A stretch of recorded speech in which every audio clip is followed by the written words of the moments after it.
Assalamualaikum warahmatullahi wabarakatuh. Kami dari kelompok 3 yang beranggotakan Harnita dan dengan saya sendiri, Ratri Wulandari. Di sini saya akan mempresentasikan tentang fraktur. Definisi dari fraktur yaitu suatu kondisi abnormalitas dari sistem muskuloskeletal yang dapat menyebabkan gangguan kenyamanan dan menyebabkan rasa nyeri. Pada anak, fraktur lebih sering dialami ketimbang cedera jaringan lunak seperti luka. Menurut pendapat Muskari, fraktur adalah kerusakan pada kontinuitas tulang, di mana sisi fraktur yang paling sering terkena antara lain klavikula, humerus, radius, ulna, femur, dan lempeng epifisis. Kemudian, anatomi fisiologi fraktur pada anak yang mendasari atau yang membedakan anatomi tulang pada anak dan dewasa itu adalah pada anak-anak memiliki lempeng atau tulang epifisis, di mana merupakan tulang rawan sebagai pertumbuhan tulang pada anak-anak. Sedangkan periosteum atau membran yang melapisi permukaan luar seluruh tulang ini sangat tebal dan lebih kuat, serta pada anak-anak ini tulang lebih besar atau lebih banyak menghasilkan kalus yang cepat dan lebih besar daripada orang dewasa. Nah, di sini mengapa pada kasus fraktur anak-anak pada masa penyembuhan atau perbaikan tulang itu lebih cepat dibanding seorang yang dewasa? Karena pada anak-anak masih memiliki tulang rawan atau masih dalam proses pertumbuhan tulang.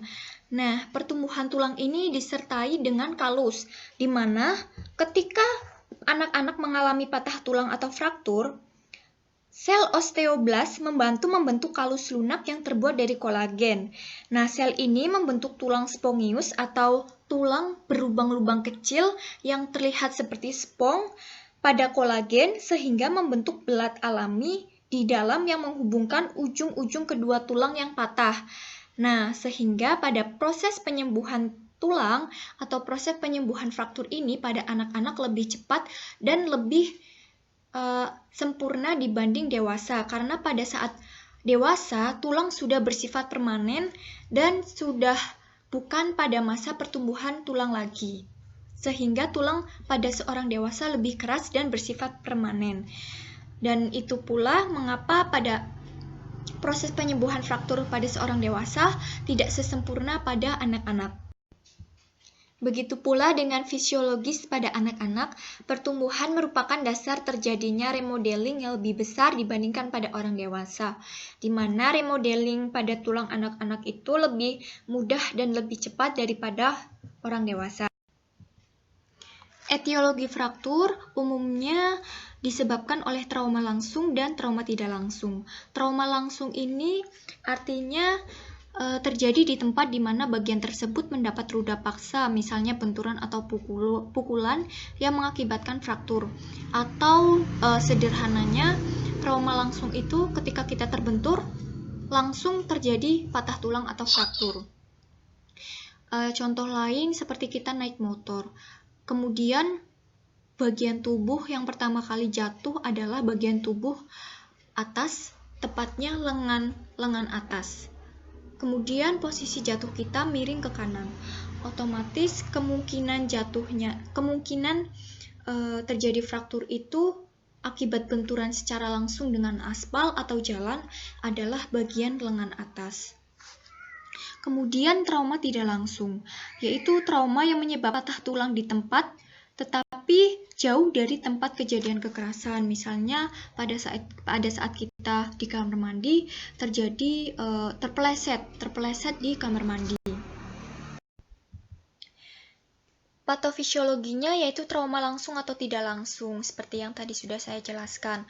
Mungkin pada anak-anak bisa jadi pada saat bermain, misal lari-lari kemudian jatuh, kemudian terjadi fraktur, atau mungkin bermain bola kemudian jatuh atau menendang dengan posisi kaki yang salah kemudian fraktur. Nah, ini akan menyebabkan patah tulang atau fraktur dengan penanganan yaitu operatif dibagi menjadi 3, pre-op, intra, dan post-op. Pada pre-op, otomatis anak atau pasien tersebut akan merasakan nyeri. Dari mana nyeri itu berasal? Yaitu dari nociceptor, yaitu saraf eferen primer yang bertugas untuk menerima dan menyalurkan rangsangan nyeri. Kemudian diteruskan lebih spesifik kepada stimulasi noxious. Nah, stimulus noxious ini adalah stimulus khusus yang menangkap informasi tentang adanya kerusakan jaringan di dalam tubuh. Kemudian stimulasi noxious ini langsung peka terhadap rangsangan mekanik, kimia, dan suhu. Karena ini fraktur, maka stimulasi noxious ini peka terhadap rangsangan mekanik. Rangsangan mekanik ini seperti contohnya sentuhan, tekanan, atau benturan. Kemudian mengirimkan sinyal tersebut ke sistem saraf pusat sehingga otak merespon adanya rasa nyeri. Pada pre-op, pada anak-anak, ini adanya kurang pengetahuan tentang prosedur operatif, ketakutan, pikiran yang negatif, pikiran yang apa yang akan terjadi pada dirinya. Nah, ini akan menyebabkan ketakutan sehingga akan muncul diagnosa ansietas atau cemas. Kemudian pada intraoperatif, pada fraktur, baik fraktur terbuka atau tertutup pada proses pembedahan, ini akan terjadi perbaikan tulang atau seperti misal pemberian gips atau pen. Nah, ini otomatis akan ada prosedur seperti mungkin ada pemotongan tulang atau digir atau dibaut atau dan sebagainya. Nah, ini akan menembus hingga jaringan tulang, di mana tulang ini memiliki fungsi atau memiliki tugas, salah satunya yaitu memproduksi sel darah merah, eritrosit, dan leukosit, sehingga akan menyebabkan pendarahan. Nah, untuk mencegah pendarahan ini, perawat anestesi harus memonitoring cairan, agar cairan pada pasien saat operasi ini terpenuhi, seperti pemberian cairan infus dan mungkin transfusi darah. Kemudian pada pasien post-op adanya muncul efek anestesi dari anestesi umum, yaitu mual pusing, sehingga pasien akan merasakan mual karena adanya efek obat anestesi umum dan akan muncul diagnosa mual. Kemudian pada post-op yaitu adanya luka insisi. Luka insisi ini akan beresiko mengalami infeksi atau inflamasi pada bakteri. Kemudian akan muncul diagnosa resiko infeksi. Selanjutnya ada rangsang nyeri luka post-op. Rangsang nyeri luka post-op dengan rangsang nyeri pada pre-op ini sama saja diawali oleh nociceptor. Akan tetapi rangsang nyeri pada post-op itu mungkin adalah tingkat nyeri tertinggi, sehingga akan muncul diagnosa nyeri yang berhubungan dengan spasme jaringan otot. Selanjutnya, klasifikasi fraktur. Klasifikasi fraktur dibedakan menjadi beberapa. Yang pertama berdasarkan sifat frakturnya, yaitu ada fraktur tertutup, di mana tidak terdapat hubungan antara fragmen tulang dengan dunia luar, atau jenis patah tulang yang tidak membuat tulang menonjol melalui kulit dan keadaan kulit masih utuh, tidak terdapat luka. Untuk penilaian fraktur tertutup ini ada tingkat 0, tingkat 1, tingkat 2, dan tingkat 3, di mana tingkat 0 biasanya fraktur bersifat biasa dengan sedikit atau tanpa cedera jaringan lunak di sekitarnya. Tingkat 1, fraktur dengan abrasi, dangkal, dan memar kulit dan jaringan subkutan. Tingkat 2, fraktur yang lebih berat dengan kontusio jaringan lunak bagian dalam dan pembengkakan. Dan tingkat 3, cedera berat dengan kerusakan jaringan lunak yang nyata dan adanya ancaman komplikasi sindrom kompartemen. Selanjutnya, fraktur terbuka, open atau compound, yaitu terdapat hubungan antara fragmen tulang dengan dunia luar karena adanya perlukaan kulit, di mana biasanya patahan tulang itu menonjol hingga menembus permukaan kulit sehingga kulit terjadi luka dan itu bisa beresiko terjadi pendarahan. Kemudian dilihat dari luka kulit atau tonjolan tulang yang menonjol sampai menembus ke kulit itu dibedakan menjadi 3. Yang pertama, grade 1 luka bersih, panjangnya kurang dari 1 cm. Kemudian grade 2 lebih luas tanpa kerusakan jaringan lunak. Dan grade 3 sangat terkontaminasi, seperti mungkin debu atau kotoran atau tanah, mungkin seperti jatuh dari motor. Kemudian ada beberapa debu atau pasir di sekitarnya hingga menempel di permukaan kulit yang luka, sehingga dapat mengalami kerusakan jaringan lunak. Kemudian berdasarkan komplit atau tidak komplitnya fraktur. Yang pertama, fraktur komplit, yaitu bila garis patah melalui seluruh penampang tulang atau melalui kedua korteks tulang. Biasanya, tulang mengalami pergeseran dan bergeser dari posisi normal. Yang kedua, fraktur incomplete, yaitu bila garis patah tidak melalui seluruh penampang tulang, sehingga tulang yang patah ini hanya terjadi pada sebagian dari garis tengah tulang. Untuk fraktur incomplete ini dibagi menjadi 3, yaitu hairline fracture atau patah retak rambut, di mana fraktur ini hampir tidak terlihat keretakannya. Kemudian yang kedua, buckle atau torus fraktur, yaitu bila terjadi lipatan dari satu korteks dengan kompresi tulang spongiosa di bawahnya.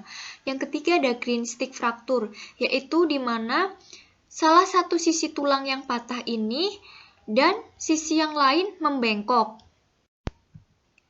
Selanjutnya, berdasarkan bentuk garis patah dan hubungannya dengan mekanisme trauma. Yang pertama adalah fraktur transversal, yaitu terjadi karena arah melintang dan merupakan akibat trauma angulasi atau langsung. Trauma angulasi yaitu trauma pada fragmen tulang yang bergerak miring. Kemudian fraktur oblik, yaitu arah garis patah membentuk sudut terhadap sumbu tulang dan merupakan akibat dari trauma langsung. Kemudian fraktur spiral, yaitu arah garis patah spiral dan akibat dari trauma rotasi.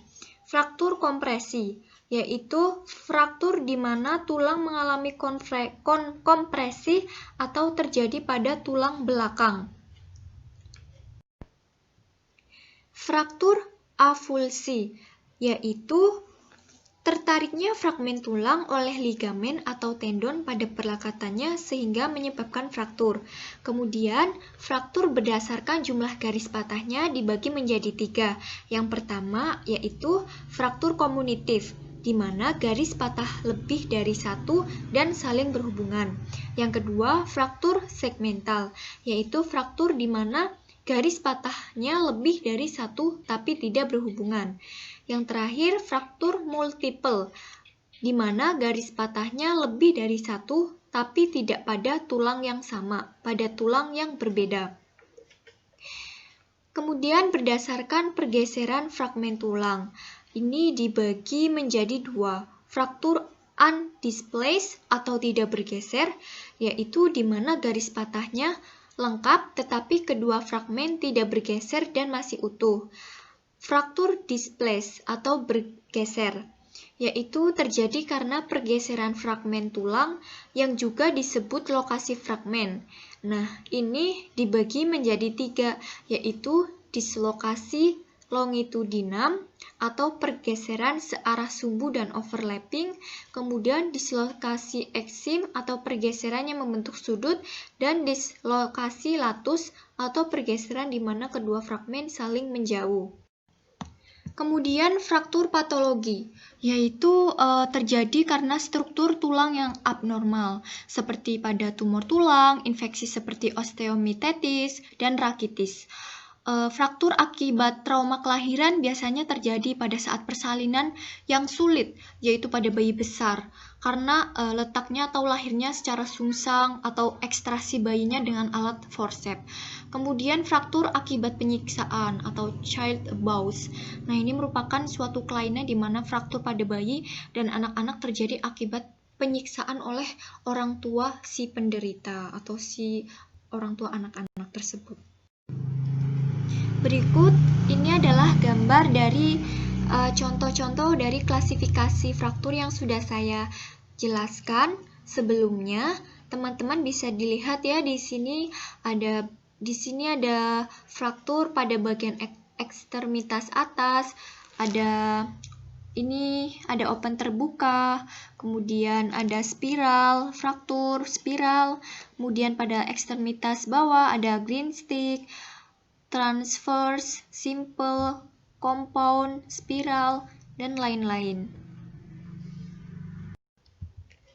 Selanjutnya adalah fraktur yang terjadi pada anak-anak. Fraktur yang dimaksud di sini adalah fraktur yang lebih sering menyerang anak-anak karena pada anak-anak memiliki tulang epifisis atau memiliki tulang rawan, sehingga pada anak-anak lebih rentan terjadi fraktur. Meskipun pada orang dewasa tidak menutup kemungkinan memiliki resiko terjadinya fraktur. Yang pertama yaitu fraktur epifisis. Fraktur epifisis ini dibagi menjadi 3. Yang pertama, fraktur avulsi akibat tarikan ligamen. Nah, ini biasanya terjadi pada bagian spina, tibia, styloid ulna, dan basis phalanx. Fragmen tulang ini masih mempunyai cukup vaskularisasi dan biasanya tidak mengalami nekrosis vaskuler. Apa itu nekrosis vaskuler? Yaitu kematian jaringan tulang karena suplai darah ke tulang itu berkurang. Kemudian yang kedua, fraktur kompresi yang bersifat komunitif. Hal ini jarang terjadi ya, karena pada lempeng epifisis ini berfungsi sebagai shock absorber, atau ketika tulang mengalami benturan atau pukulan, ini shock absorber ini berfungsi sebagai peredam agar tulang ini tidak langsung terjadi fraktur seperti itu. Kemudian yang ketiga adalah fraktur osteokondral. Nah, ini sering ditemukan atau sering terjadi pada bagian distal femur, patella atau kaput radius. Fraktur bergeser akan menyebabkan gangguan menyerupai benda asing di dalam sendi. Yang selanjutnya, fraktur lempeng epifisis. Untuk klasifikasinya dibagi menjadi 5 menurut Salter Harris. Tipe pertama, fraktur ini terjadi adanya shearing force atau pergeseran dan sering terjadi pada bayi baru lahir dan pada anak-anak yang lebih muda. Kemudian tipe kedua, trauma yang menghasilkan jenis fraktur ini biasanya terjadi karena trauma shearing force, tadi pergeseran, dan membengkok pada umumnya terjadi pada anak-anak yang lebih tua. Kemudian tipe ketiga, jenis fraktur ini bersifat intraartikuler dan biasanya ditemukan pada epifisis tibia distal. Tipe keempat, jenis fraktur ini misalnya fraktur condylius lateralis humeri pada anak-anak. Kemudian tipe yang terakhir, tipe kelima, yaitu fraktur akibat hancurnya epifisis yang diteruskan pada lempeng epifisis. Nah, biasanya terjadi pada daerah sendi penopang badan, yaitu sendi pergelangan kaki dan sendi lutut. Kemudian manifestasi klinik. Yang pertama, merasakan nyeri secara terus-menerus, dan apabila fraktur terjadi pada bagian ekstremitas, bisa jadi ekstremitas ini tidak dapat berfungsi dengan baik karena fungsi normal otot gantung pada integritasnya tulang tempat melekatnya otot.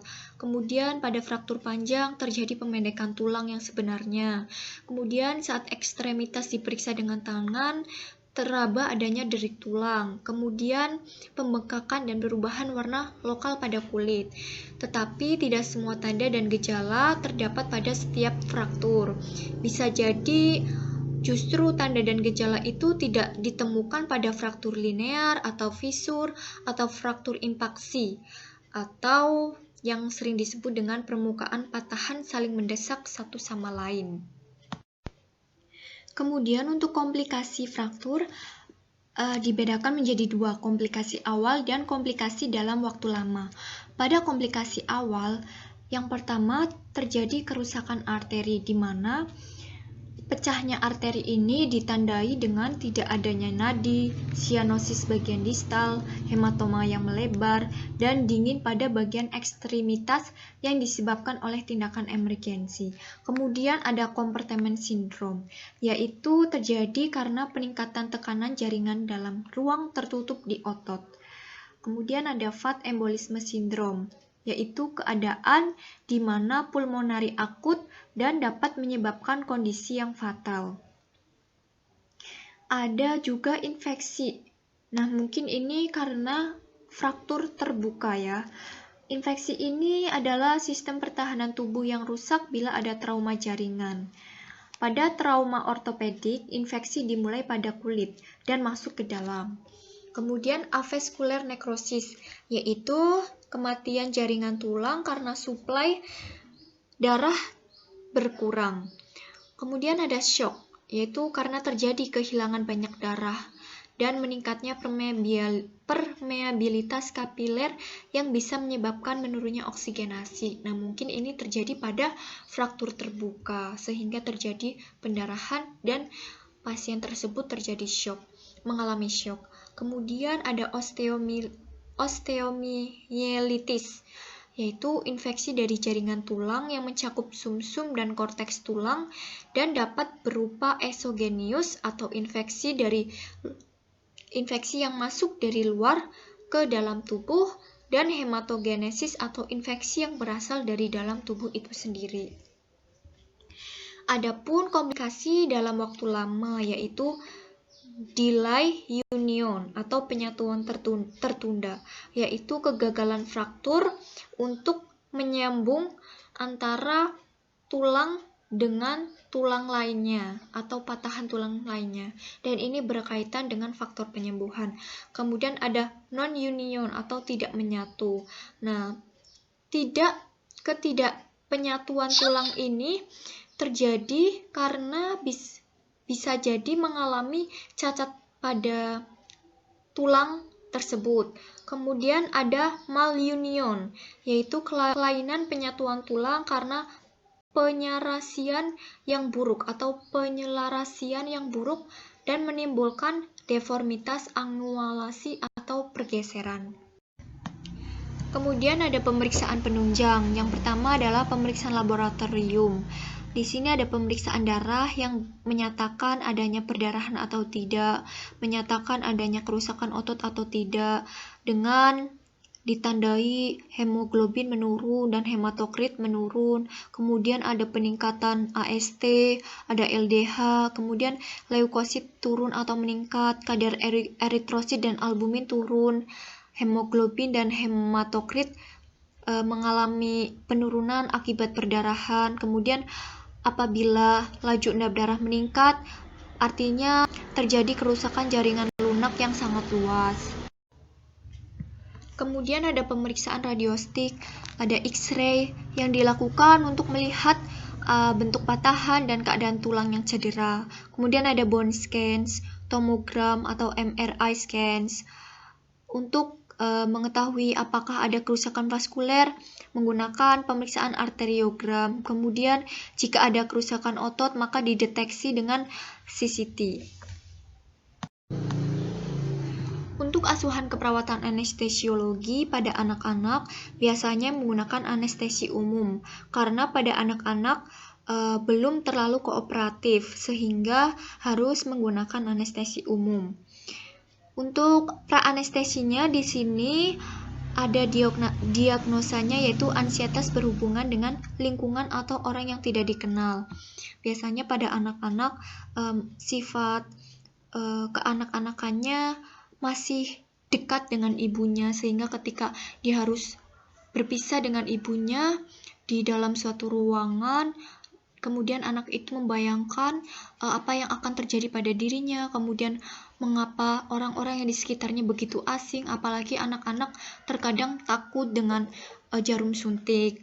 Untuk intervensinya, kita menjelaskan prosedur dengan ilustrasi dan sederhana sesuai dengan usia, kemudian bina hubungan saling percaya dengan anak, berikan tindakan kenyamanan, dan apabila kondisi anak belum sepenuhnya kooperatif atau terkadang memberontak karena mungkin ada rasa takut, libatkan orang tua atau ibu dalam perawatan sebelum premedikasi. Jadi ibu menemani anak tersebut pada saat tindakan premedikasi. Kemudian untuk rasionalisasinya yaitu agar mudah dicerna pikirannya oleh anak, agar anak tidak berpikir yang mengapa saya mau dioperasi ini gitu, sehingga akan semakin menyebabkan anak lebih gelisah, lebih takut dan cemas. Kemudian agar anak merasa terlindungi, anak merasa tenang. Kemudian diagnosa selanjutnya yaitu nyeri akut berhubungan dengan fraktur. Untuk intervensinya kita kaji tingkat nyeri pasien, skalanya dari 1 sampai 8, kemudian ajarkan teknik relaksasi dan napas dalam, pemberian analgesik pereda nyeri, jelaskan kepada pasien apa penyebab nyeri, pemberian posisi nyaman. Rasionalisasinya adalah untuk mengetahui tingkat nyeri pasien, manajemen nyeri non-farmakologi, nyeri berkurang dengan terapi farmakologi, memberikan pengetahuan kepada pasien atau kepada anak, kemudian agar pasien merasa tenang. Pada saat intraanestesi, diagnosanya adalah resiko pendarahan berhubungan dengan pembedahan. Di sini biasanya karena anak-anak menggunakan anestesi umum, untuk mengurangi resiko pendarahan ini bisa dengan menggunakan terapi cairan yang terpenuhi, seperti pemberian cairan infus dan pemberian transfusi darah. Seperti yang kita ketahui pada operasi tulang, itu resiko kemungkinan pendarahan lebih besar dikarenakan fungsi tulang itu memiliki fungsi yaitu memproduksi seperti sel darah merah, eritrosit, dan leukosit, sehingga apabila pada saat pembedahan berlangsung kita tidak mempersiapkan terapi cairan yang tercukupi untuk pasien, maka resiko pendarahan ini akan mengalami komplikasi. Kemudian ada intervensinya yaitu dengan memantau status cairan, pantau area pembedahan, kulitnya terlihat pucat atau tidak. Terus untuk rasionalisasinya yaitu deteksi dini kekurangan cairan yang memungkinkan intervensi mencegah syok. Kemudian pemantauan cermat yaitu mendeteksi dini adanya komplikasi atau tidak. Pada post anestesi, diagnosa kemungkinan yang muncul adalah mual berhubungan dengan efek anestesi umum. Biasanya anak-anak akan merasa pusing, mual, kemudian mulai menangis karena dari efek obat tersebut mungkin tidak nyaman. Kemudian untuk intervensinya yaitu kaji flatuensi pada anak-anak. Apakah anak-anak sudah kentut atau belum? Karena dengan kita mengetahui apakah anak-anak atau pasien sudah kentut, artinya efek anestesi ini sudah mulai berkurang dan mulai diperbolehkan untuk minum sedikit demi sedikit. Kemudian untuk mencegah dehidrasi juga. Kemudian ada pemberian posisi, beritahu pasien penyebab mual, kemudian kaji TTV agar pasien merasa lebih tenang dan nyaman. Terus edukasi terhadap pemahaman pasien dan keluarga mengapa efek anestesi ini mual, pusing, dan sebagainya. Kemudian untuk mengetahui perubahan vital sign-nya seperti apa, apakah berubah-ubah atau normal atau abnormal. Kemudian pada post anestesis selanjutnya yaitu nyeri akut berhubungan dengan trauma jaringan dan spasme otot refleks akibat operasi atau pembedahan. Untuk intervensinya, kaji tingkat nyeri pasien dari skala 1 sampai 8, kemudian ajarkan teknik relaksasi nafas dalam atau bisa juga dengan refleksi, kemudian kompres hangat, kemudian manajemen atau dengan imajinasi, kemudian pemberian analgesik, pereda nyeri, jelaskan kepada pasien penyebab nyeri, pemberian posisi nyaman. Rasionalisasinya untuk mengetahui tingkat nyeri pasien, untuk melakukan manajemen nyeri non-farmakologi, nyeri berkurang dengan terapi farmakologi ya, dengan pemberian analgesik, kolaborasi dengan dokter, kemudian memberikan pengetahuan kepada pasien, mengapa bisa terjadi nyeri, apa penyebabnya, kemudian pemberian posisi nyaman agar pasien lebih merasa tenang.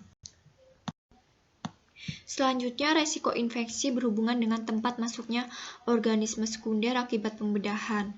Intervensinya yaitu kaji adanya faktor yang meningkatkan resiko infeksi, seperti infeksi pada pembedahan lebih dari 2 jam dan status nutrisi. Kemudian jelaskan pada individu dan keluarga tentang penyebab, resiko, tanda dan gejala infeksi. Kemudian ajarkan teknik mencuci tangan, baik dengan sabun maupun dengan teknik aseptik. Kemudian dorong dan pertahankan asupan kalori dan protein dalam diet. Kemudian pemberian antibiotik sesuai dengan anjuran dokter. Rasionalisasinya apa? Untuk mengetahui adanya tanda-tanda infeksi atau tidak. Terus mengedukasi tentang resiko infeksi kepada pasien dan keluarga. Kemudian menjaga kebersihan tangan untuk mengurangi resiko infeksi dengan mencuci tangan, bisa menggunakan sabun, bisa menggunakan antiseptik. Kemudian pemenuhan nutrisi, protein sangat baik untuk perbaikan jaringan atau penyembuhan luka. Kemudian kolaborasi dengan dokter ahli. Sekian presentasi dari saya, kurang lebihnya saya mohon maaf. Wassalamualaikum warahmatullahi wabarakatuh. Terima kasih.